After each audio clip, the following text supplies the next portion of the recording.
Olá, meu amigo, minha amiga, meu irmão, minha irmã, todos bem, tudo certinho, tudo sob controle? Esperamos que tenham passado aí as festas legais, tá? A virada do ano, né? Que é uma marcação de data humana, nada mais que isso, porque eu sempre, quando eu vou raciocinar sobre tempo, o que vem à minha mente é o planeta Terra numa galáxia, né? Num cosmo infinito. Então esse tempo contado nesse microplaneta onde eu moro é um tempo estabelecido pelo homem que na realidade, quando essa Terra for restaurada, ela será atemporal, não tem tempo, né? Mas de qualquer forma é uma data colocada pelos humanos, pelos seres humanos que vivem nesse planeta, e espero que vocês tenham 2023 repleto de saúde, repleto de prosperidade, mas principalmente saúde, porque sem saúde é complicado. Tá certo? Vamos lá, vamos dar continuidade aí aos nossos vídeos, né? Lembrando que os meus vídeos nunca foram, são ou serão para tirar a fé de absolutamente ninguém, não. Os meus vídeos aqui são somente a minha reflexão, a minha visão, o meu prisma, a minha maneira particular de ver o sistema religioso como ele é hoje, né? Comparado com o que está escrito nos evangelhos. Então, não é para tirar a sua fé. Você pode continuar acreditando na tua denominação, no teu pastor, no teu ancião, presbítero, bispa, diácono, missionário, sei lá, o que você quiser, diretor de departamento, você pode continuar acreditando do jeito que você quiser, tá certo? Eu peço desculpa para vocês aí, de repente, se eu aproximo a minha mão do meu rosto, né, a luz ela dá uma oscilada, é porque eu ainda não ajustei a luz em relação a essa cadeira nova aqui que chegou, que é melhor, que é mais confortável para mim, porque eu não fico aqui somente fazendo os vídeos, eu estudo bastante aqui, eu trabalho aqui nessa mesa e tudo mais, tá? Bom, dito isto, se algum dia você tomar uma atitude que tenha a ver com algum vídeo que você assistiu, a decisão final foi sua. Os meus vídeos só te alertaram para uma coisa que talvez você nunca tinha visto, tá certo? Vamos lá. Dito isto, vamos entrar aí na meditação, né, na reflexão dos evangelhos, que é a continuidade dessa série que eu estou aqui colocando para vocês. Lembrando que eu vou fazer vídeos, pelo menos, né, dentro dessa perspectiva, somente vídeos gravados, não vou fazer vídeos ao vivo, não vou fazer mais live pelos motivos que vocês já sabem, que eu já coloquei nos vídeos anteriores aí, tá bom? Vamos lá, vamos à reflexão de hoje, vamos lá. Ela está em Mateus capítulo 19, dos versos 29, de 19 a 29 até capítulo 20, verso 16. Vamos lá, vamos ver se a gente consegue extrair alguma reflexão aí, tá bom?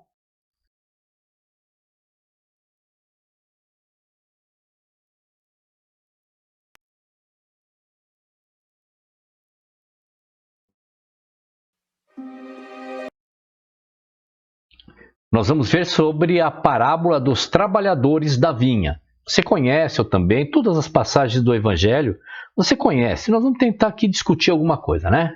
Então vamos lá.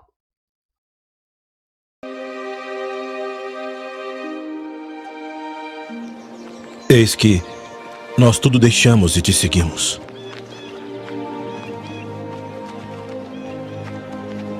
Na verdade vos digo que ninguém há que tenha deixado casa ou pais, ou irmãos, ou mulher ou filhos, por causa de mim e do Evangelho, e não haja de receber muito mais neste tempo e no mundo vindouro a vida eterna.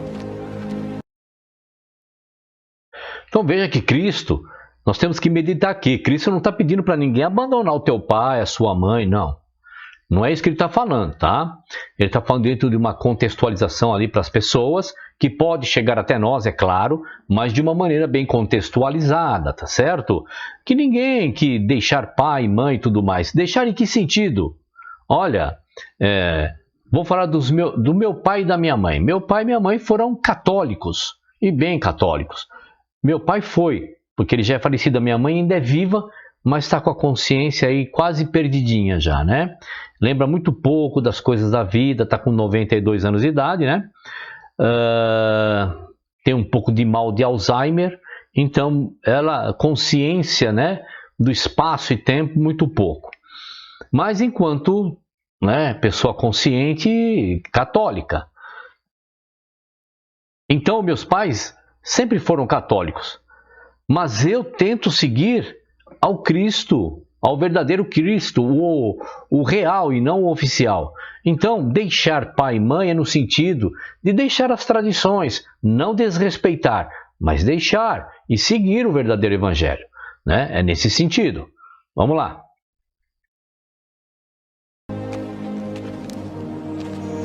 Porém, muitos primeiros serão últimos, e muitos últimos serão primeiros.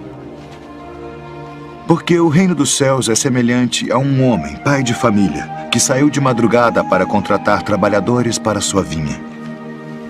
E ajustando com os trabalhadores a 1 denário por dia, mandou-os para a sua vinha.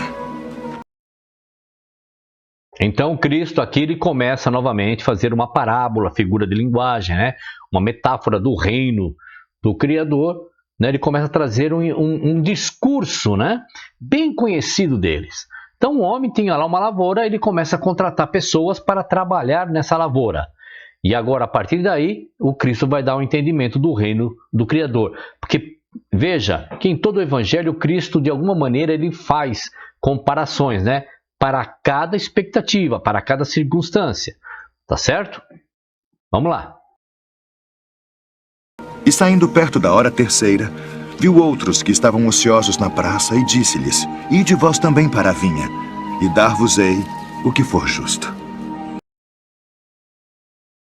Então, na hora terceira, ou seja, por cerca das 9 horas da manhã, pessoas indo trabalhar, é uma metáfora, tá? E pessoas na praça ociosa e falou: vão lá trabalhar, o homem está contratando por 1 denário lá pelo trabalho. E eles foram. Saindo outra vez perto da hora sexta e nona, fez o mesmo. Bom, se a terceira hora é às 9 horas da manhã aproximadamente, então entre a hora sexta e a nona, que hora que é?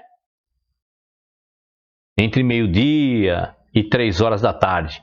Começou a aparecer também pessoas para trabalhar. Vamos lá.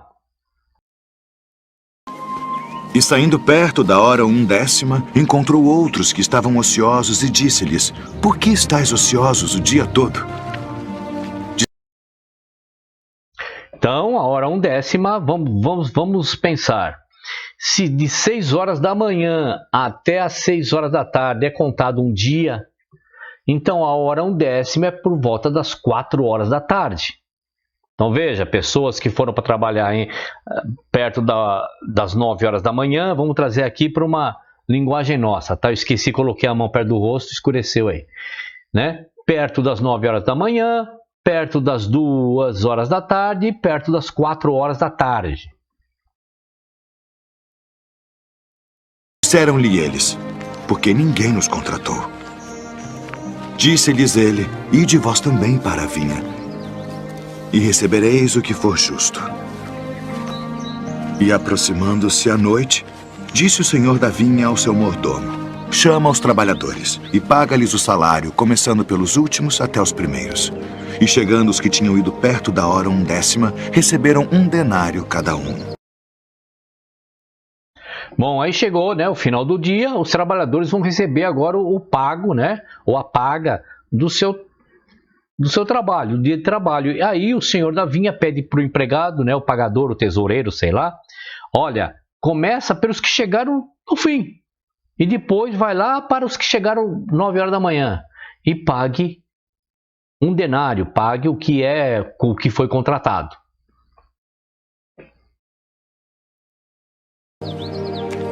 Chegando, porém, os primeiros cuidaram que haviam de receber mais, e também receberam 1 denário cada um. Até eu ia pensar a mesma coisa, né? Como ele começou com aqueles que chegaram primeiro e trabalharam menos, e quando chegou na minha vez de receber, que estou trabalhando desde as 9 horas da manhã, Eu imaginei, bom, se ele recebeu um, eu vou receber pelo menos o dobro. Mas percebe que recebe a mesma coisa que aquele que chegou às 4 horas da tarde. Lembre-se, isso é uma parábola, é uma metáfora, tá bom? É uma figura de linguagem para trazer o entendimento do reino de Deus. Por causa que os primeiros serão os últimos serão primeiros, né? Lembre-se que então o Cristo agora, para responder tudo isso, ele traz aí essa figura de linguagem, essa metáfora, essa parábola para poder passar o entendimento. O porquê que os últimos serão os primeiros e os primeiros serão os últimos. Em que sentido? E recebendo-o, murmuravam contra o pai de família, dizendo: estes últimos trabalharam só 1 hora, e tu os igualaste conosco, que suportamos a fadiga e o calor do dia. Bom, qual é a minha reflexão nisso? Ainda vai ter mais aqui, mas até aqui para a gente poder dar continuidade.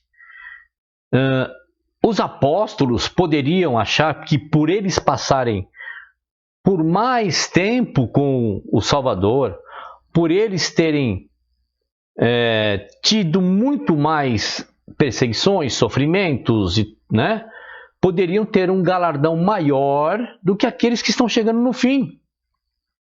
Tá certo? Meu entendimento é esse. O Cristo está passando um ensinamento.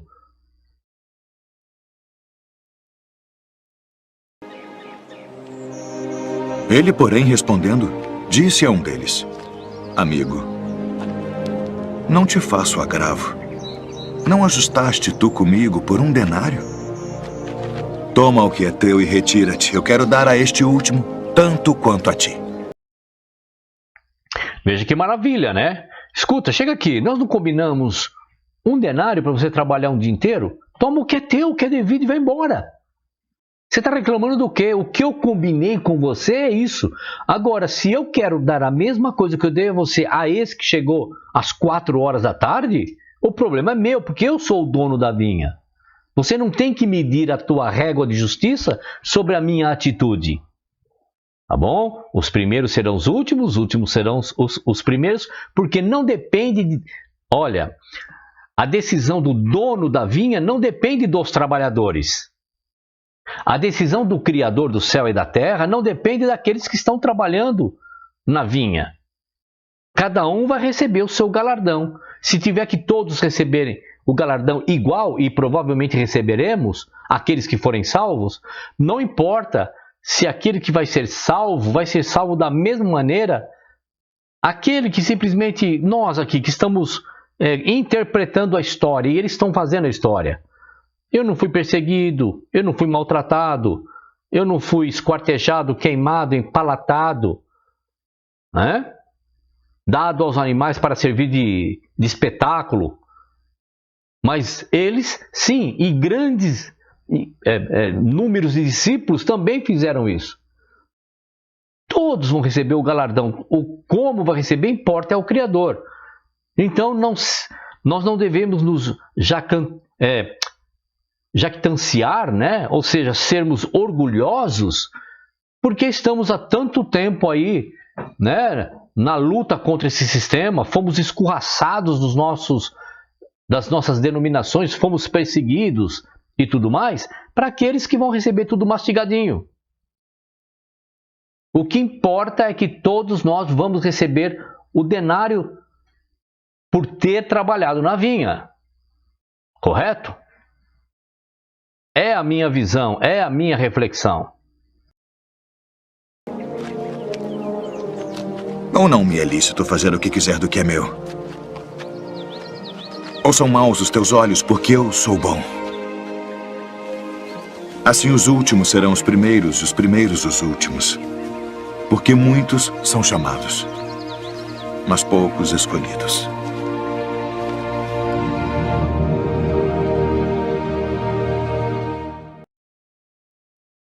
Né? Então o dono da vinha fala assim: por acaso você fica bravo comigo porque eu sou bondoso com o seu semelhante? Que entrou agora no final do segundo tempo, na prorrogação do segundo tempo, entrou e vai ser tanto campeão quanto aquele que entrou no início do jogo? Ou então, no caso da parábola aqui, né? Eu lhe pareço mal, injusto por querer pagar do mesmo jeito que eu pago você? Então, por isso que os últimos serão os primeiros e os primeiros serão os últimos. Porque nem todo mundo que está sendo chamado entrará no reino. Vamos lá, vamos continuar. Vamos ver aqui o que é a próxima reflexão da gente, que está em Mateus capítulo 20, que é a continuação, né? Dos versos 17 a 28. Está em Marcos capítulo 10, dos versos 32 a 45. E Lucas capítulo 18, dos versos 31 a 34, que dá mais ou menos a entender que é um pouco o reflexo da primeira parábola aí da vinha, tá? Mas vamos lá, vamos ver do que se trata aqui. Se trata do o pedido dos filhos de Zebedeu, e Jesus anuncia a sua paixão também aí nesta mídia que nós vamos ver aqui. Vamos lá.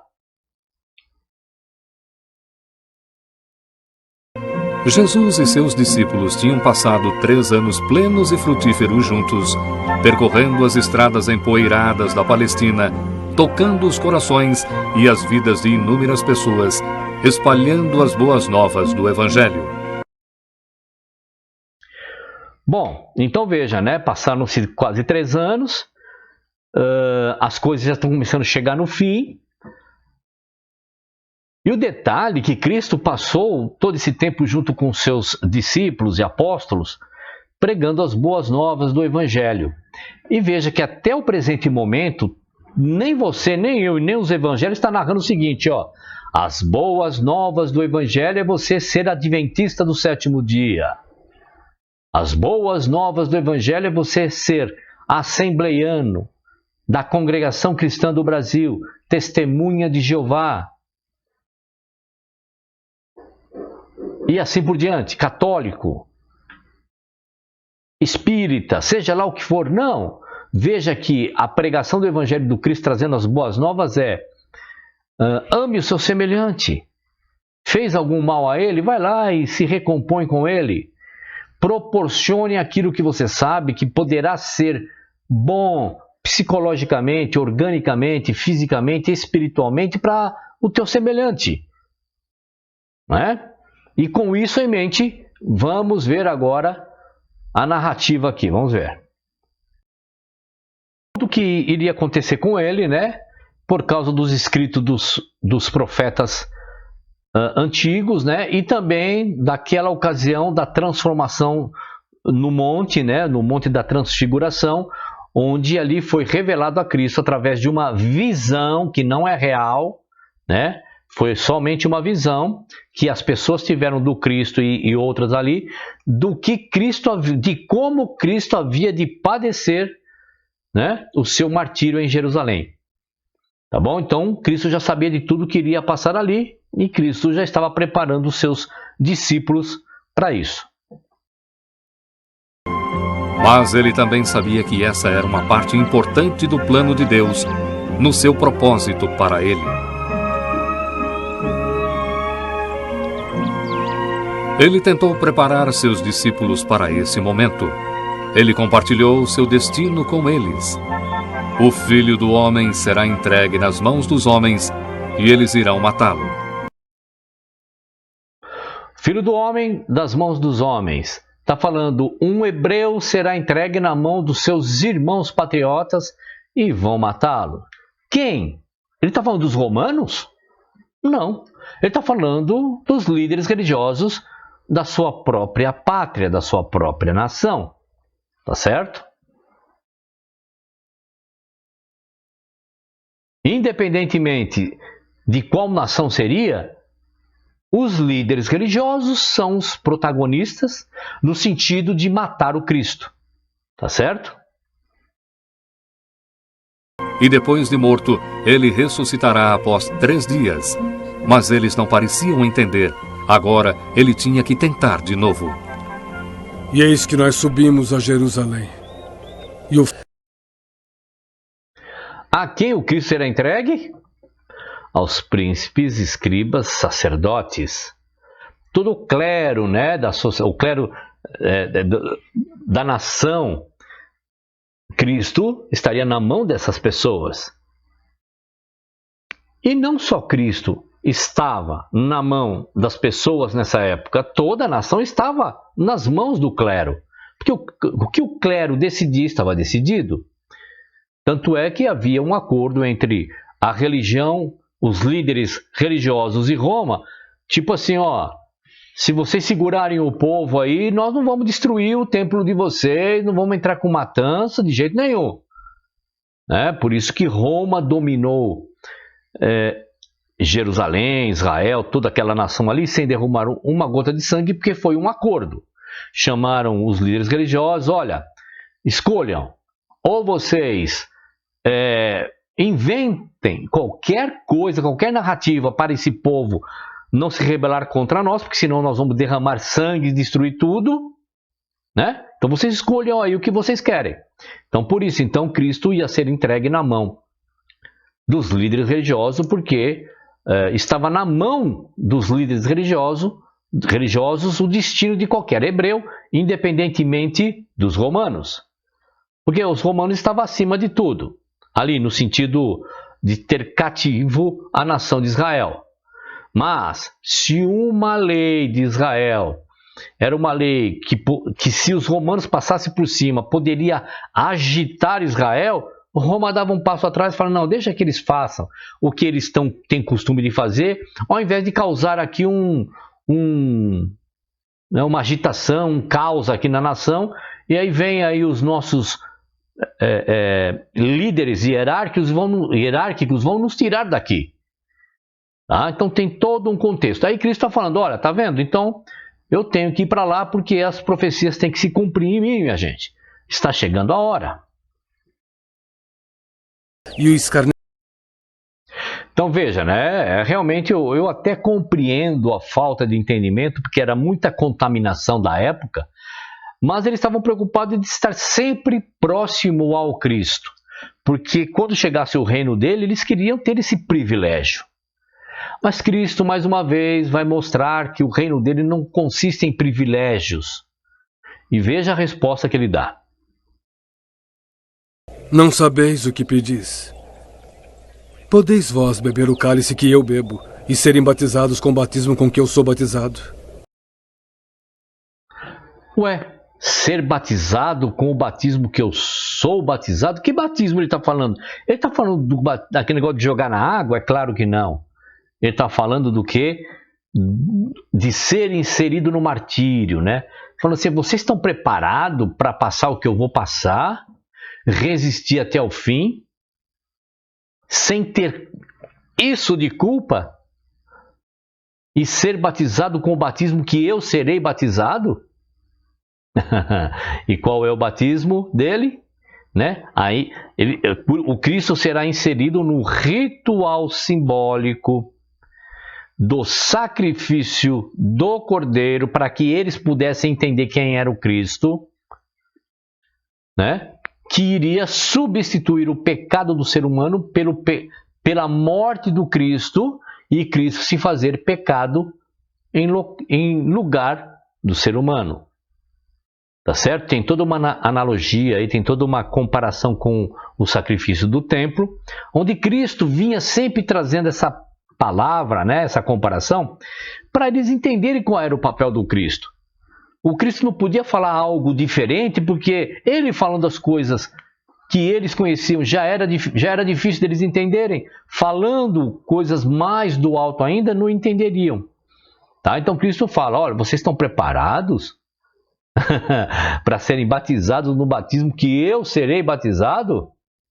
Cristo está falando o seguinte, olha, para vocês estarem comigo, seja onde for, vocês deveriam estar preparados. Mas vocês estão preparados?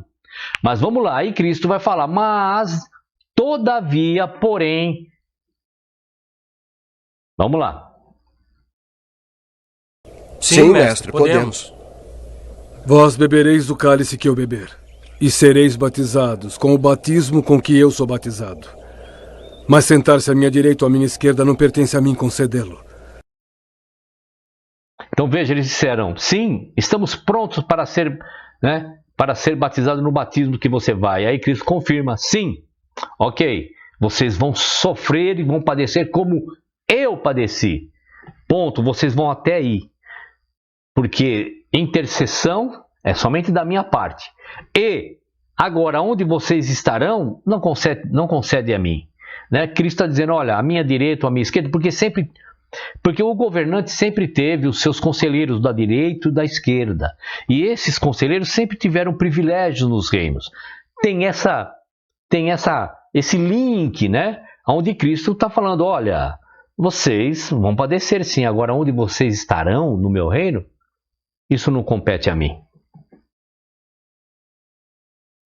Isso é para aqueles a quem está reservado. Os outros discípulos ficaram furiosos com Tiago e João por fazerem tal pedido. Eles se achavam mais merecedores do que os outros? Aproximai todos vós.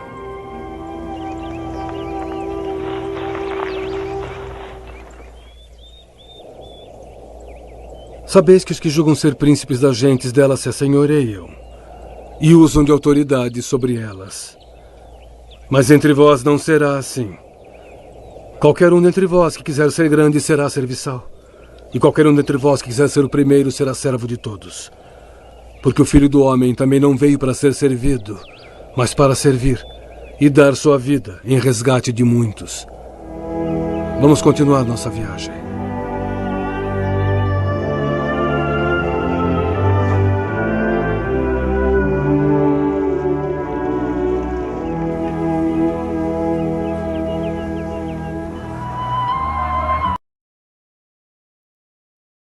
Então veja, ali o Cristo já cortou pela raiz. Olha, não tem essa de ser maior, menor do meu lado, à minha direita, à minha esquerda, porque eu poderia ser servido e eu não vim para servir.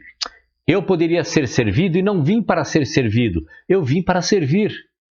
Aquele que quer ser o primeiro, que seja o último, e os últimos serão os primeiros.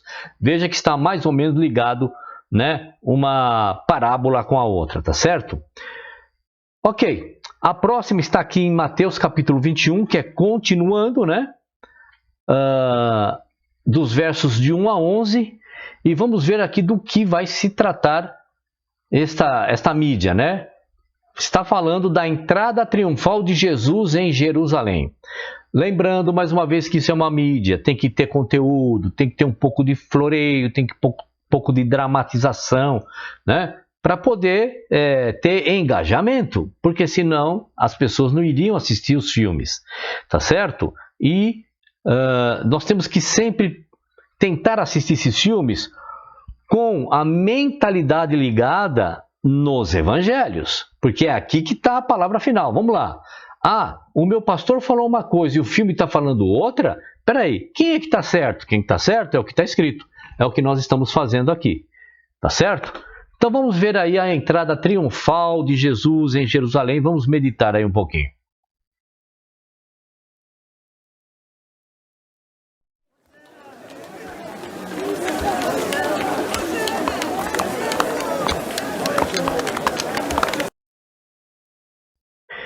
Vamos contextualizar aqui. Por que Cristo, né, entra triunfantemente em Jerusalém montado num jumentinho, numa mula, que era um animal considerado um animal, vamos dizer assim, de terceira linha? Porque os grandes reis, príncipes, homens importantes, sempre entraram com o som das trombetas e de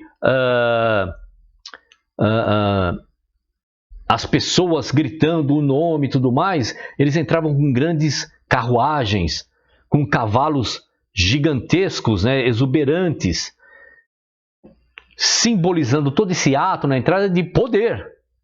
Agora Cristo, né, e aí não vai nenhuma afronta, não, é o símbolo da humildade de Cristo, dizendo, olha, eu estou entrando pelas portas de Jerusalém e sendo aclamado pelo povo, montado num jumento, e não tendo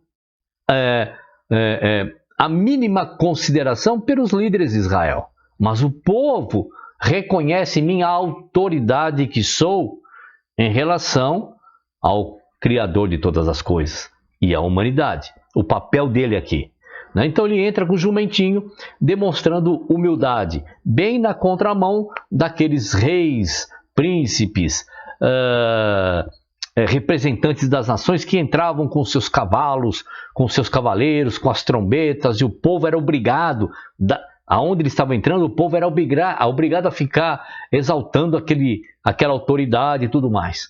E Cristo entra com o seu jumentinho. Vamos lá.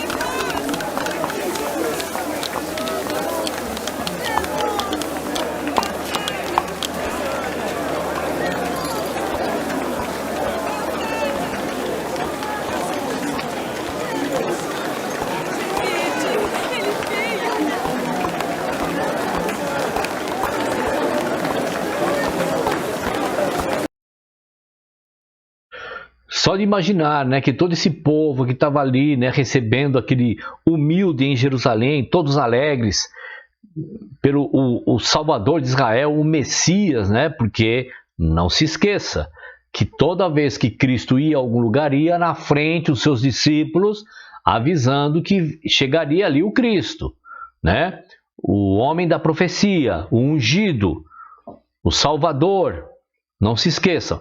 Então esses mesmos que estavam ali recebendo Cristo seriam os mesmos que iriam se acovardar. E por que iriam se acovardar? Lembra que eu falei do poderio do clero de Jerusalém, né? Da casta religiosa? Eles tinham o poder do povo na mão. Eles decidiam junto com Roma quem seria sacrificado, morto, esquartejado, quem eles permitiriam que fosse decretado como um ladrão, um agitador. Compreende?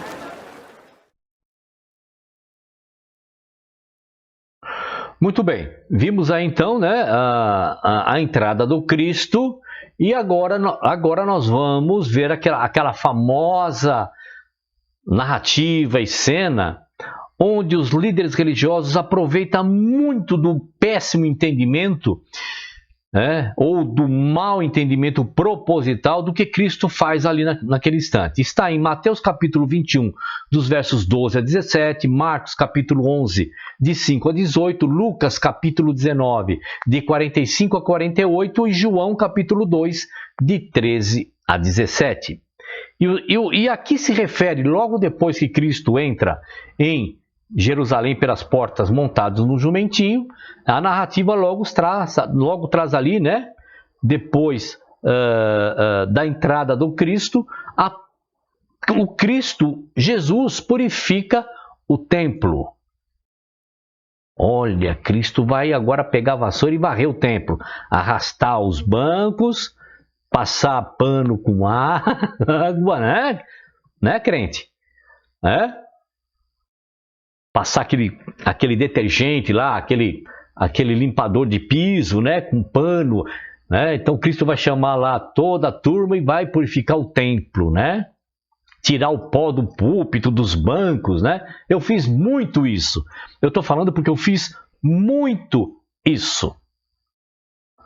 Na minha casa aqui eu não varria um chão, mas lá no templo é a casa de Deus. E Cristo agora vai purificar o templo. Vamos meditar aí na cena, vamos lá.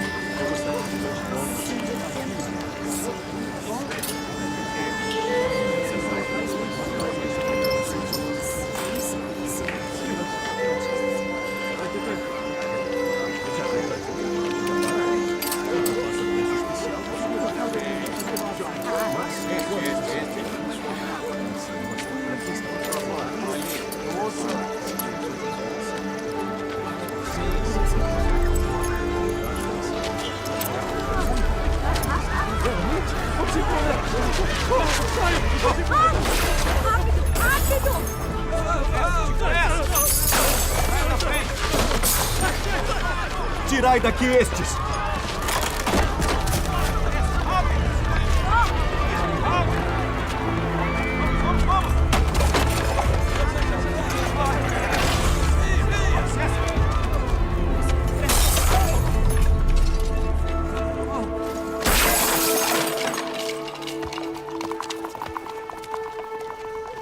Não façais da casa de meu pai casa de venda!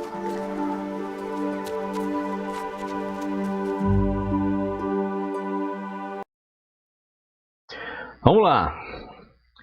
Vamos tentar aqui fazer uma contextualização, uma devida exegese, tá certo? Vamos lá. Qual era o ritual do sacrifício? Era para levar lá no santuário, no tabernáculo, para o sacerdote fazer alguns sacrifícios, né? De alguns animais, de alguns pecados, sacrifício da manhã e da tarde, né? Que tem a relação das 2.300 tardes de manhã e tal, mas é outro assunto. Tá certo? Aí o que acontecia? Em determinado momento das escrituras lá do Antigo Testamento, que aqui também é Antigo Testamento, tá? Os evangelhos também são Antigo Testamento. Te enganaram quando fizeram a separação aqui, ó. Essa separação na Bíblia, mentiram para você, dizendo que aqui agora, ó, quando começa Mateus, mentiram para você quando disseram o seguinte, ó. Aqui é o Novo Testamento a partir de Mateus. Mentira. Novo Testamento, deixa eu ver se eu consigo pegar minha caneta aqui, só um minuto. Que caiu aqui. Só um instante. Desculpa aí ter saído aí da câmera, tá? Mentiram para você. O Novo Testamento começa quando o Cristo morre e ele ressuscita. Aí começa a nova aliança, concretiza-se a nova aliança.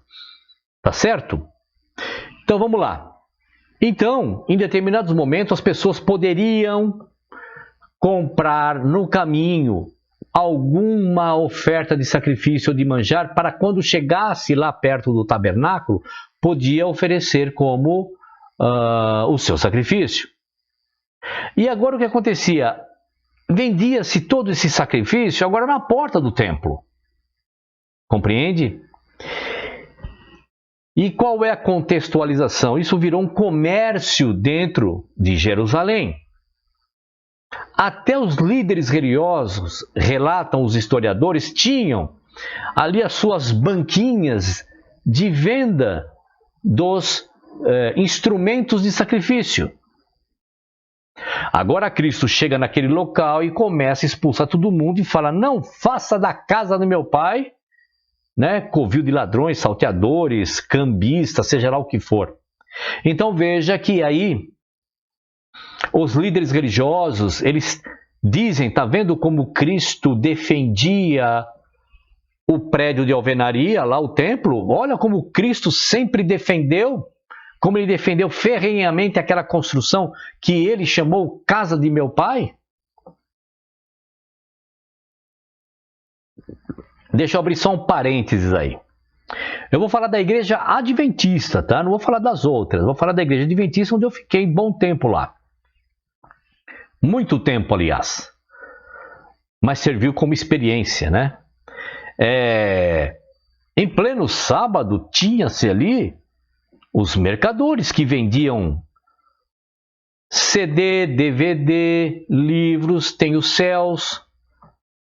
Quem é adventista sabe o que é céu. Céus é um local onde nem todas as igrejas têm, mas algumas que têm alguma estrutura legal têm esse local aí, onde tem lá toda a literatura adventista, onde vende CD e tudo mais, tá? Na porta do templo. Isso é só um parênteses, tá bom?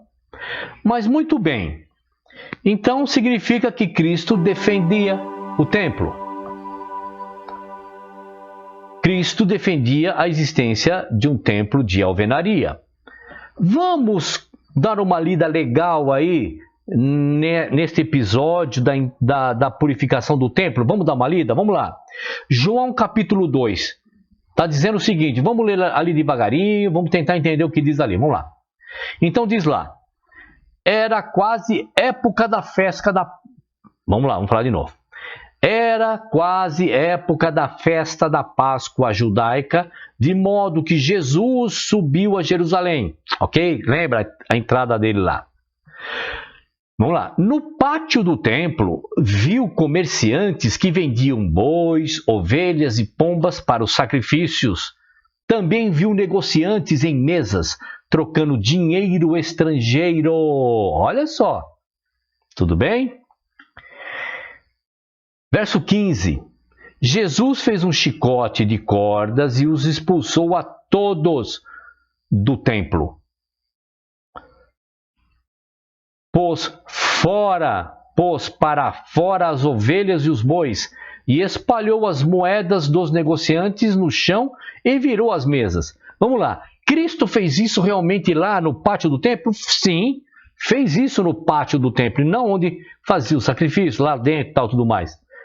Cristo fez isso no pátio do templo de Herodes? Sim, fez. Esta é a narrativa de João. Vamos dar continuidade na narrativa para podermos entender por que Cristo falou, não façam da casa do meu pai e tudo mais, né? Que os líderes religiosos fazem um link com o templo dele lá que ele defende de pedra lá, onde tem o banquinho, o púlpito, onde semanalmente, sistematicamente, as pessoas vão lá prestar culto ao líder religioso e deixar o seu dinheiro lá. Vamos lá. Continuando aqui. Verso 16. Depois foi até aqueles que vendiam pombas e lhes disse, tirem essas coisas daqui. Parem de fazer da casa de meu pai um mercado. Ele fez isso no templo e agora ele fala assim, parem de fazer da casa de meu pai um mercado. Só que os líderes religiosos param aí a leitura. Eles não destrincham, eles não discernem, né? Eles não explicam devidamente por que isso aconteceu e por que Cristo falou isso. Vamos lá, olha só. Ao verso 17, vamos continuar nós. Já que os líderes religiosos não continuam, não fazem a sua obrigação de falar a verdade para os seus membros, estou aqui eu falando para você. Aí vamos continuar, vamos fazer aquilo que eles não fazem. Verso 17. Então, os discípulos se lembraram desta profecia das Escrituras. Olha, então veja, quando Cristo chegou destruindo tudo, e aí ele fala isso, não façam da casa do meu pai um mercado, os discípulos imediatamente vendo essa cena e escutando isso, lembraram, olha só, então os discípulos se lembraram desta profecia das Escrituras, que estava escrito o quê? Sobre o que eles lembraram da profecia. Estava escrito assim, ó, o zelo pela casa de meu pai consumirá. Opa, então tá aí, tá vendo? Tá vendo? Até no Antigo Testamento tá falando do templo, tá certo? Então os discípulos, vendo aquela situação, vendo Cristo falando isso, lembrou da profecia que estava escrito, o zelo pela casa de Deus me consumirá. Ué, onde está escrito isso? Vamos dar uma olhadinha? Vamos ver onde está escrito. Olha lá. Está escrito no Salmo 69. Vamos ler ali. Verso 1. Salva-me, ó Deus. Bom, primeiro, quem escreveu o Salmo foi Davi. Davi escrevendo o Salmo. Muitos dos salmos que Davi escreveu, ele estava fugindo. Você conhece a história, né? Fugindo porque ele estava sendo procurado para ser morto. Vamos lá. Então ele escreve o Salmo 69 assim, ó. Salva-me, ó Deus, pois as águas subiram até o meu pescoço. Então ele se sentia perseguido e tal, ele começou a escrever os salmos. Então, salva-me, ó Deus, pois as águas subiram até o meu pescoço. Afundo cada vez mais na lama e não tenho onde apoiar os pés. Entrei em águas profundas e as correntezas me cobrem. Veja quanta aflição que ele estava sentindo naquele momento por causa de ser perseguido. Tá? Verso 3. Estou exausto de tanto clamar. minha garganta está seca, meus olhos estão inchados de tanto chorar, à espera de meu Deus. Verso 4. Os que me odeiam sem razão são mais numerosos que os cabelos da minha cabeça. Então veja quantas pessoas estavam querendo matar Davi, né? Ele continua assim, o seu salmo de lamentação. Muitos inimigos tentam me destruir com mentiras, exigem que eu devolva o que não roubei. Verso 5. Ó Deus, tu sabes como sou tolo. É impossível esconder de ti meus pecados. Então, Davi estava dizendo, tudo isso está me acontecendo porque eu tenho pecados.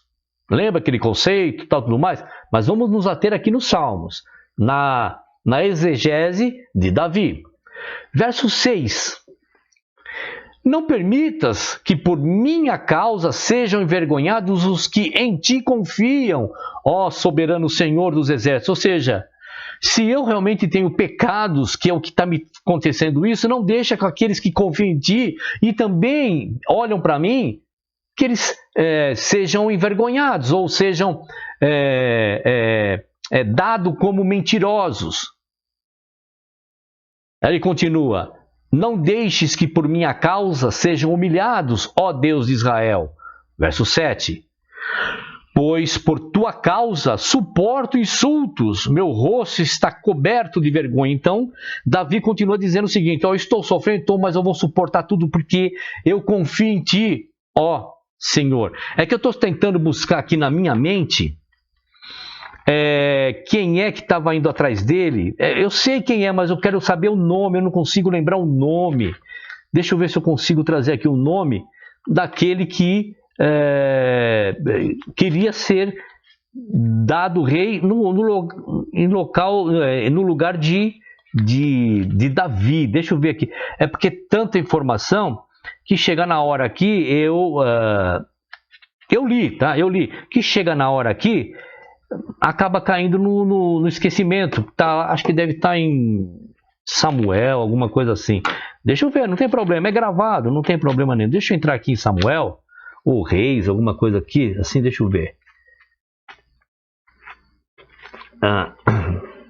Não, eu não vou achar agora, é muita coisa. Mas o que eu estou tentando trazer o nome da pessoa que estava perseguindo Davi, eu não me lembro agora, tá? Mas não é importante saber quem perseguia, é importante saber o espírito de Davi, como se encontrava naquele instante, tá certo? Se encontrava assim, né? Sendo perseguido, triste, por defender o que era certo, porque as pessoas davam a ele provavelmente um problema que ele não tinha naquele momento em relação à perseguição, tá certo? Porque quem foi ungido como rei foi Davi. Puxa vida, como eu quero o nome da pessoa na minha mente, eu não consigo trazer. Bom, vamos lá. Vamos continuar então. Vamos para o verso 8. Aí no verso 8 ele continua. Até meus irmãos fingem não me conhecer. Tratam-me como um desconhecido. E agora vem, da onde os discípulos lembraram das profecias, da onde estava escrito. Olha só. O zelo por tua... Isso Davi falando, hein? Continuando o seu lamento. O zelo por tua casa me consome. Então veja que ele está dizendo, o zelo da minha casa me consome. Veja que Cristo falou, não faça da casa de meu pai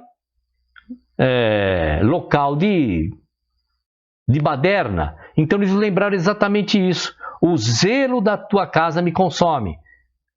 Concorda? Que está aqui, Aí continua, os insultos dos que te insultam caíram sobre mim. Bom, vamos por parte, vamos raciocinar, vamos trabalhar aqui.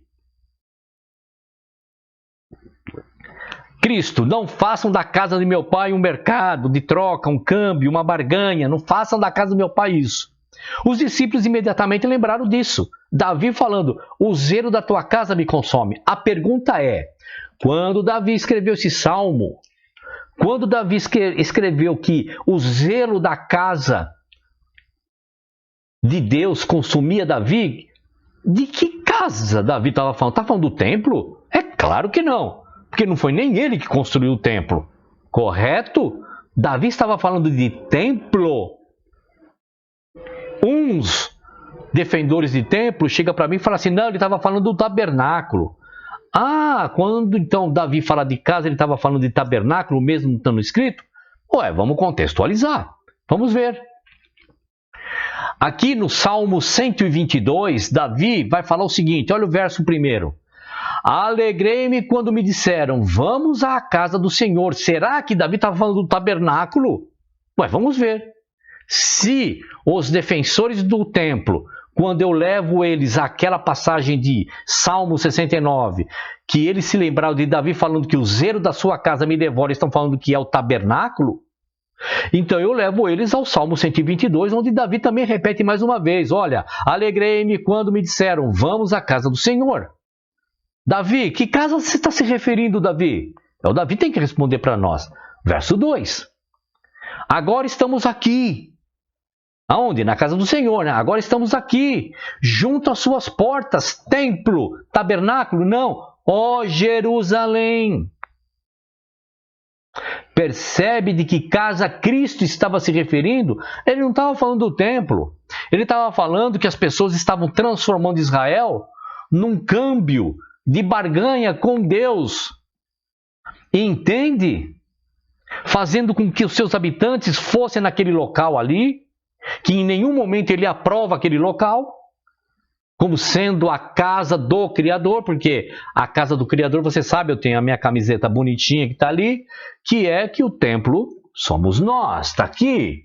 Olha só, quem é a casa do Criador? Aonde o Criador, o Espírito do Criador habita, o Espírito do Cristo habita. Aonde, meu irmão? Aonde ele habita? Ele habita em nós.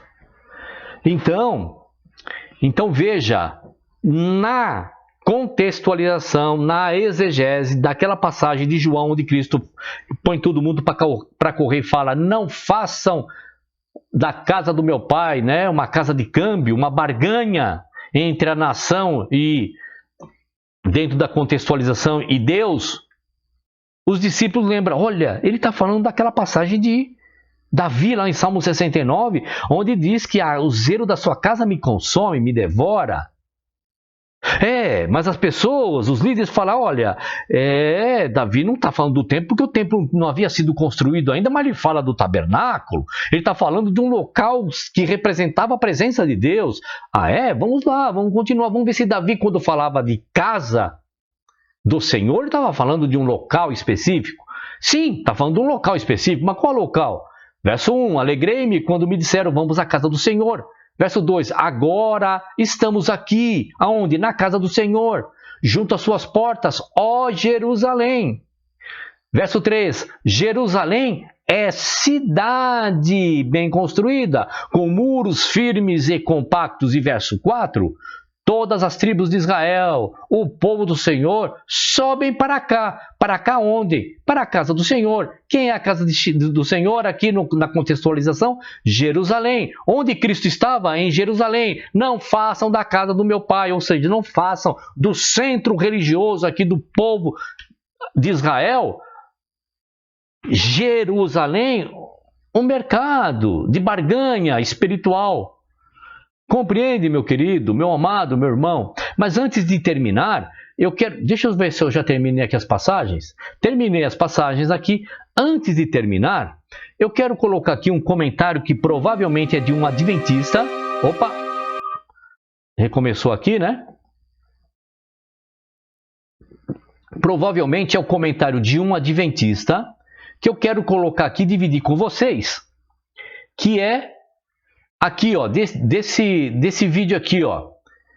Ellen White só pode estar de brincadeira. Quem não assistiu esse vídeo, assista este vídeo para você entender aqui do que nós estamos falando. Mas vou dar aqui uma palhinha aqui. Aqui eu coloco diversas orientações de Ellen White, dizendo que são orientações de Deus, né? E que é muito ruim. É muito difícil hoje passar pelo crivo realmente dos evangelhos, até das escrituras como um todo, de que aquilo que ela estava escrevendo ali tem ali o perfil do Criador. Tá certo? Mas vamos ver aqui o comentário, 3 comentários do Perpétuo Adestrador. Aqui ele diz o seguinte, ó. O que acredita nesse cara, no caso aqui esse cara sou eu, o que acredita, deixa eu ver se meu áudio tá ligado, tá. O que acredita nesse cara vai ficar como ele. Então, Perpétuo Adestrador, eu te dou toda a liberdade. Você tá vendo aí o meu WhatsApp rodando? Me adiciona aí no seu WhatsApp e me fala o que é ficar como eu. Qual é a visão que você tem de mim? Tá certo? Bom, quem sabe você já não escreveu aqui qual é a visão. De qualquer forma, eu vou colocar aqui, ó, que eu respondi para você. Vamos lá. Perpétuo Adestrador, né? Vamos colocar aqui. Respondi, né? Vamos ver aqui. Respondi no... Respondi... Deixa eu arrumar esse E aqui. Respondi no vídeo. Qual que é o mesmo aqui?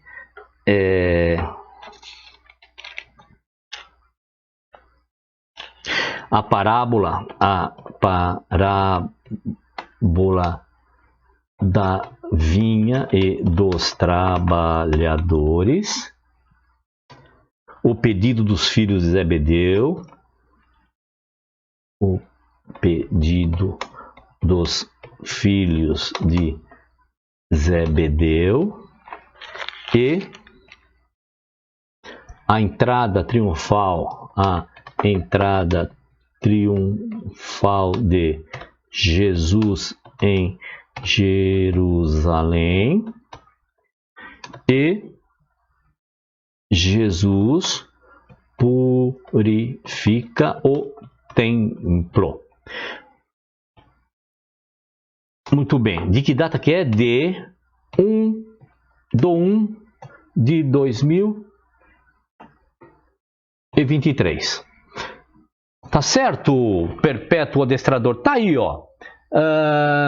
Me adiciona aí, você me fala e podemos bater um papo, tá certo? Responder. Ok, respondi. Vamos ver aqui. Aí ele continua dizendo aqui, ó. Já se vê que esse aí não sabe de nada mesmo. Então, meu querido, por favor, mais uma vez, me adiciona aí no seu WhatsApp e me ensina o que eu devo aprender. Eu estou sendo humilde, não estou sendo nem arrogante, nem jactancioso. Eu gostaria, quem sabe, que você tem alguma coisa realmente para me ensinar que eu não aprendi aí nos 20 anos que eu estive aí. Tá certo? Respondido. E vamos ver aqui o último comentário dele, que ele diz assim, ó. Foi assim que Satanás fez e faz até hoje com Deus, e você é um agente de Satanás. Adventista do 7º dia, não faz isso. Isso é bem característica de um adventista. E assim, se você trouxesse para mim, baseado na história, na Bíblia, de que o quanto eu estou errado, poxa vida, eu sou humilde o suficiente de te ouvir. Porque eu passei a ouvir realmente pessoas que vieram me falar da Trindade, vieram me falar do budismo, vieram falar de Ellen White, vieram me falar de diversas coisas. Eu vou ser humilde de te ouvir. Agora, você simplesmente ir para o ad hominem, ou seja, para o meu pessoal, você teve o trabalho de colocar 3 respostas. E nenhuma delas você justifica aqui, ó, nas escrituras e na história, porque no caso é Ellen White, o que eu estou errado, e simplesmente me chamar de braço de Satanás, é isso? Agente de Satanás, isso só prova o quanto você é adventista, e com toda humildade eu lhe falo, porque eu fui assim como você. Quando pessoas vinham me mostrar críticas do adventismo, de Ellen White e tudo mais, eu respondia isso, ó, você é braço de Satanás. Tá certo? Então, sem nenhuma base bíblica, somente uma convicção sem estrutura bíblica, eu dizia isso às pessoas. Então eu lhe dou a oportunidade, meu querido, entra aí no WhatsApp, podemos até fazer um bate-papo aí, fechado, sem ser ao vivo, tá bom? Uma videochamada fechada, tá certo? Respondido então para você. Voltando aqui, voltando aqui então eu dou por encerrado esse vídeo, que já tá bom, 1 hora de vídeo, deu legal, nós vimos aí até 4 videozinhos, né, para refletir, e fica um abraço a todos aí, mais uma vez, um bom 2023, e vamos estar junto aí, tirando as dúvidas. Quiser perguntar alguma coisa, quiser questionar alguma coisa, não há problema nenhum, questione aí nos espaços aí, né, dos comentários dos vídeos, ou me acrescenta na sua lista de WhatsApp e podemos bater um papo. Tá bom? Um abraço e até o próximo vídeo. Até lá.